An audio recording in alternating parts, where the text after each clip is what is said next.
చిట్చాట్లో ఆసక్తికర వ్యాఖ్యలు చేశారు కేంద్ర మంత్రి బండి సంజయ్. కేటీఆర్ను రేవంత్ రెడ్డి జైల్లో వేస్తారనే నమ్మకం ఉందన్నారు. కేటీఆర్ చేసిన అరాచకాలు, అవినీతి అందరికీ తెలుసన్నారు. బీజేపీ కార్యకర్తలను కేటీఆర్ హింసించిన తీరును ఎవరూ మర్చిపోరన్నారు. రేవంత్ రెడ్డిపై నమ్మకం పోయిన రోజు నుంచే కాంగ్రెస్ పై యుద్ధం చేస్తానన్నారు.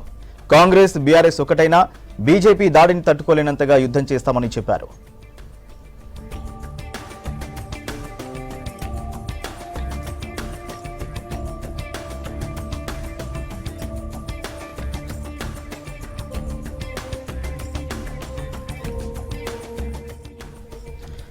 ఇటు బీఆర్ఎస్ తో బీజేపీ చర్చలు అనేది ఫేక్ న్యూస్ అన్నారు Bandi Sanjay. BRS outdated party అని చెప్పారు.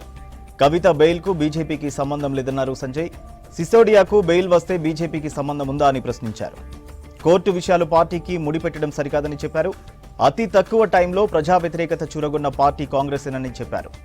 రాబోయే స్థానిక సంస్థల ఎన్నికల్లో బీజేపీ, కాంగ్రెస్ మధ్య పోటీ ఉంటుందని చెప్పారు సంజయ్. పంచాయతీలకు నిధులిచ్చే పరిస్థితి రాష్ట్ర ప్రభుత్వానికి లేదని చెప్పారు. కేంద్ర నిధులతోనే పంచాయతీలు నడుస్తున్నాయన్నారు బండి సంజయ్.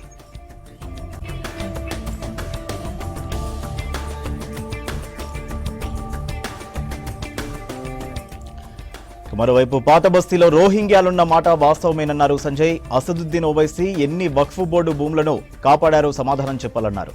వక్ఫ్ బోర్డు భూములను ఎంతమంది పేద ముస్లింలకు ఇచ్చారని ప్రశ్నించారు. గతంలో వక్ఫ్ భూములను కాంగ్రెస్ కబ్జా చేసిందని చెప్పారు. పార్టీ, శాసనసభ్యులకు మధ్య గ్యాప్ ఉందనడం సరికాదన్నారు. రాష్ట్ర అధ్యక్షుడు ఎవరనేది అధిష్టానం నిర్ణయమన్నారు సంజయ్. పార్టీ ఎవరిని నియమిస్తే వాళ్ళ ఆధ్వర్యంలో పనిచేస్తానన్నారు సంజయ్.